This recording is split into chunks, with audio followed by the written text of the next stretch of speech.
بسم اللہ الرحمن الرحیم۔ السلام علیکم۔ حضرت موسیٰ علیہ السلام اللہ تعالیٰ کے انتہائی برگزیدہ پیغمبر تھے۔ آپ کو موسیٰ کلیم اللہ اس لیے کہا جاتا تھا کہ آپ علیہ السلام اللہ تعالیٰ سے کوہ طور پر جا کر باتیں کیا کرتے تھے۔ آپ علیہ السلام کا ایک امتی تھا جو بہت زیادہ غریب تھا۔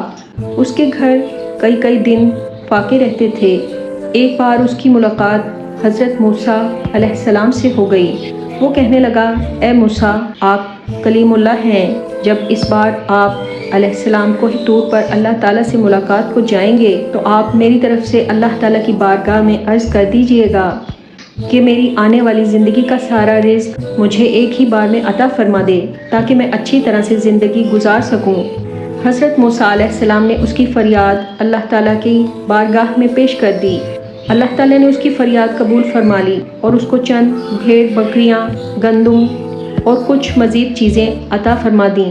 اس کے بعد حضرت موسیٰ علیہ السلام اپنے روزانہ کے کاموں میں لگ گئے۔ پھر کچھ عرصہ گزرنے کے بعد حضرت موسیٰ علیہ السلام کو وہ بندہ یاد آ گیا۔ آپ علیہ السلام نے سوچا کہ پتہ تو کروں کہ اس کا کیا حال ہے۔ جب اس کے گھر پہنچے تو آپ علیہ السلام نے دیکھا کہ اس نے عالی شان مکان بنایا ہوا تھا۔ اس کے گھر میں مہمانوں کا رش لگا ہوا تھا اور دسترخوان بچھے ہوئے تھے اور ان پر مختلف اقسام کے کھانے رکھے ہوئے تھے۔ سب کھا پی کر الحمدللہ کہہ کر مزے اڑا رہے تھے۔ حضرت موسیٰ علیہ السلام یہ منظر دیکھ کر بہت حیران ہوئے کہ آخر یہ کیا ماجرا ہے۔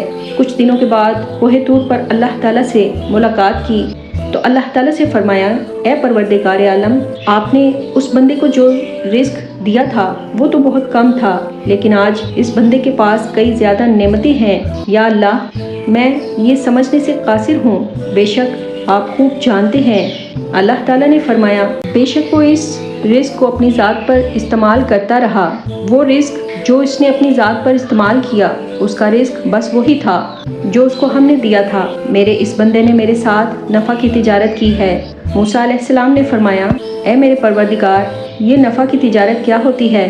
اللہ تعالیٰ فرماتے ہیں، میرے بندے نے مہمانوں کو کھانا کھلانا شروع کیا، میرے راستے میں خرچ کرنے کو اپنا فرض جانا، غریبوں مسکینوں کے لیے دسترخوان بچھا دیے، اور مجھے جو دستور ہے کہ جو میری راہ میں 1 روپیہ خرچ کرتا ہے میں اس کو 10 گنا زیادہ دیتا ہوں، کیونکہ مجھ سے تجارت میں اس کو نفع زیادہ ہو گیا، اس لیے اس کے پاس مال و دولت بے تحاشا ہو گیا۔ اس سے ہمیں یہ سبق لینا چاہیے کہ اللہ پاک فرماتا ہے کہ اے میرے بندے، تو میری راہ میں 1 روپیہ خرچ کر اور میں تجھ کو 10 گنا زیادہ عطا کروں گا۔